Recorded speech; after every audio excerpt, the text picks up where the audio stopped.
Hi, everyone. Who's going? When I was in high school and wanted to go out on a Motzei Shabbos to play ball, I remember my mother asking me that question. When I got older and was making plans to go away for a Shabbos or a Yontif, more important than where we were going was often the question of who's going. Sometimes if the people it's the people you go with who make a bigger impact on what you experience than the place you head or the reason you go.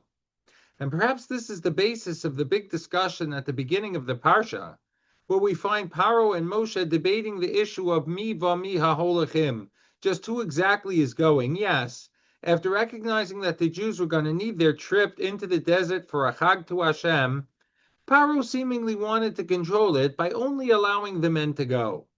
Now, why would he have assumed that it would be enough for the people to just send the men? And allow me to just add a word of diktuk.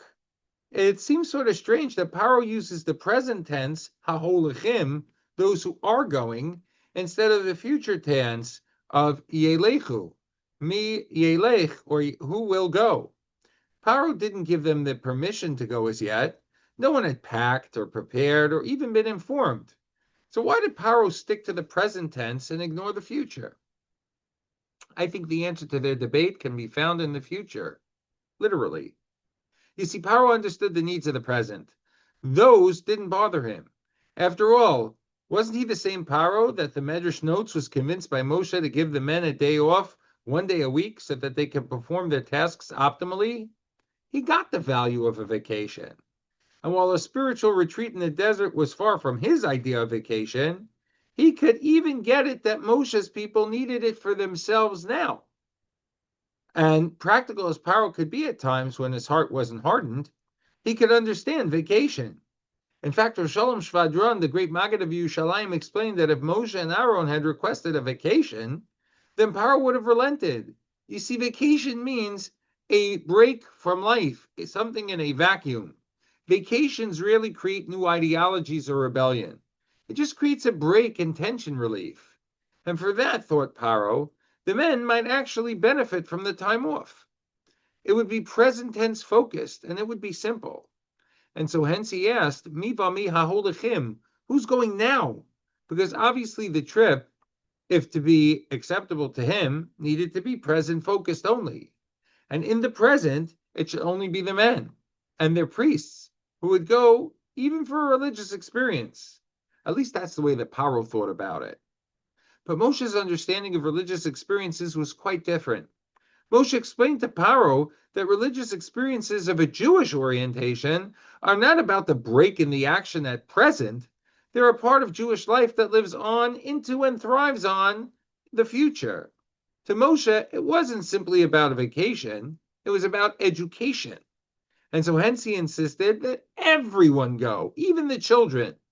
The author of the Kometz HaMincha explains that in our religion, it's not just about the priests doing for us now, it's about all of us to be making strides in our own personal service of Hashem with an eye towards the future.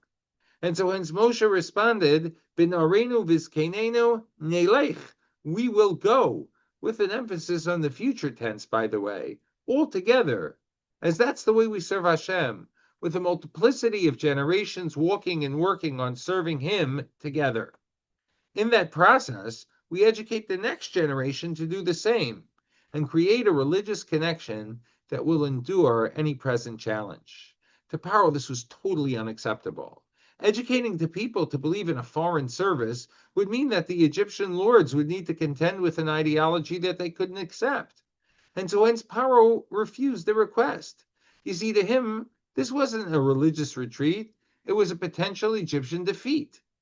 Our strength as a nation has always been the fact that we work and walk and serve Hashem today with an eye towards making sure that the next generation gets the message and works alongside us to carry the priceless work of Avodas Hashem forward into tomorrow. Just like the famous Choni Hamagal, the Talmud tells us, observed about an individual who planted a carob tree today only to know that its benefit would be most appreciated by grandchildren in the future.